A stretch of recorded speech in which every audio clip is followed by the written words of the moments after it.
So you've got record numbers of cases yesterday. It's only heading in the one direction. 2/3 of those cases are from Western Sydney. What do you do? Good morning, Peter. Well, I've been calling on the government to provide additional resources here in Campsie. We've got a lot of positive cases here in Campsie.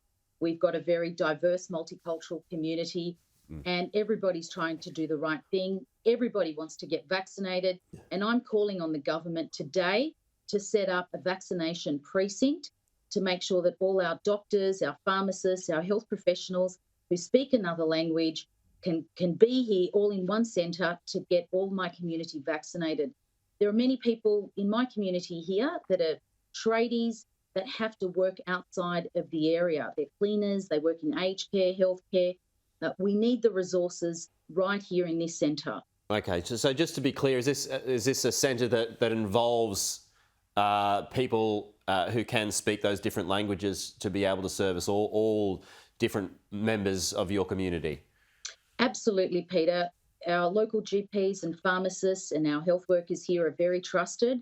And what I'm urging the government is to have a coordinated strategy here on the ground where they can coordinate with those health professionals. We've seen this work over the last couple of weeks at the Lebanese Muslim Association, the exact model. This is what I called on Sky 3 weeks ago, where you have local mobile pop-up clinics. We need the services to the community. It's got to reach the community. So they are directly. not there right now? They're not already there?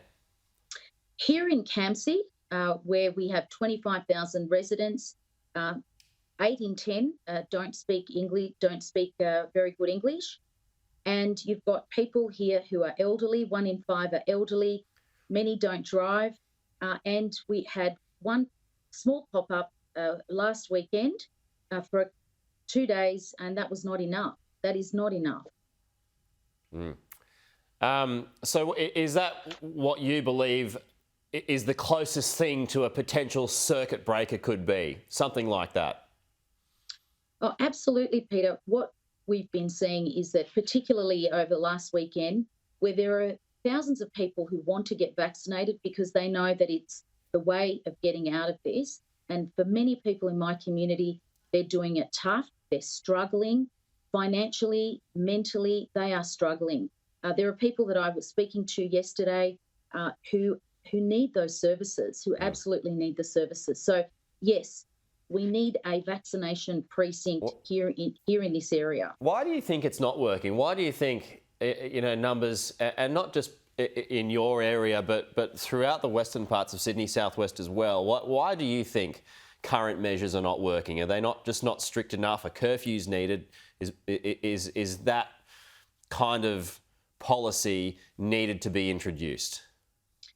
Peter, we're living under the strictest lockdown conditions, and may I tell you, people are struggling in my community. You've got people living in small units, you've got multi-generational community members who rely on family, but many people need to work and they are suffering. So I understand that we don't get access to the health advice, so we don't know what the modelling or assumptions are based upon.